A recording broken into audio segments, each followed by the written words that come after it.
నిన్న జరిగినటువంటి జనసేన ఆవిర్భావ మీటింగ్ ఏదైతే ఉందో అందులో కొన్ని కామెంట్స్ చూస్తుంటే ఇటు టీడీపీ జనసేన మధ్య ఏదో చిన్న క్లాష్ వచ్చినట్టు అనిపిస్తుంది.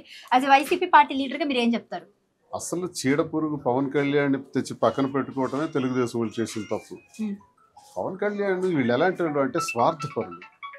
వాళ్ళు ప్రజారాజ్యం అనే పార్టీ పెట్టి కాంగ్రెస్ పార్టీలో కలిపేసి ఆనాడు కొన్ని లక్షలాది మంది కోట్లాది మంది ప్రజలకు అన్యాయం చేసి మాలాంటి వాళ్ళకు కూడా అన్యాయం చేసి కాంగ్రెస్ పార్టీలో కలిపేసి కనుమరుగైపోయినటువంటి వాళ్ళు మళ్ళీ జనసేన పేరుతో రాజకీయాల్లోకి వచ్చి ఒకప్పుడు చంద్రబాబు నాయుడిని తిట్టి ఒకప్పుడు మోదీని తిట్టి మళ్ళీ చంద్రబాబు నాయుడిని పొగిడి మళ్ళీ మోదీని పొగిడి ఒక స్థిరత్వం లేదు, క్యారెక్టర్ లేదు.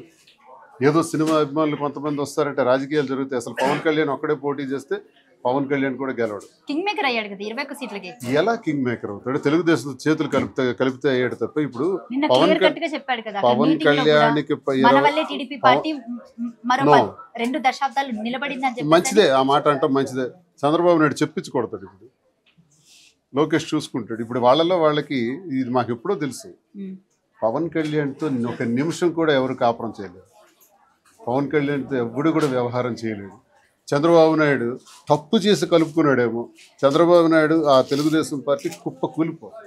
అసలే కూటమి ప్రభుత్వం ప్రజల్లో అభాస్పాలైపోయింది. సూపర్ 6 అమలు చేయలేకపోయినారు. మరి అదే మాట నేను అడిగాను పవన్ కళ్యాణ్కి. ఇప్పుడు నా మీద 20-25 పైకి కేసులు నా మీద పెట్టారు, అరెస్ట్ చేస్తామంటున్నారు. నేనేం అడిగాను? సూపర్ 6 ఇదిగో నేను ఇలా సూపర్ 6 అమలు చేస్తానని పవన్ కళ్యాణ్ ప్రకటించావు. 31,000 మంది మహిళలు తప్పిపోయినారు, అదృశ్యం అయిపోయినారు జగన్ వల్ల అన్నావు. ఇప్పుడు ఒక్కళ్ళనైనా తీసుకొచ్చావా? సూపర్ 6 గురించి మాట్లాడుతున్నావా? ఏమంటే తెలుగుదేశం అధికారంలోకి రావడానికి నేను కారణం అంటావు, చంద్రబాబు నాయుడు ముఖ్యమంత్రి కావడానికి నేను కారణం అంటావు. మంచిదే, ఆ మాటలన్నీ మాకు మంచివే.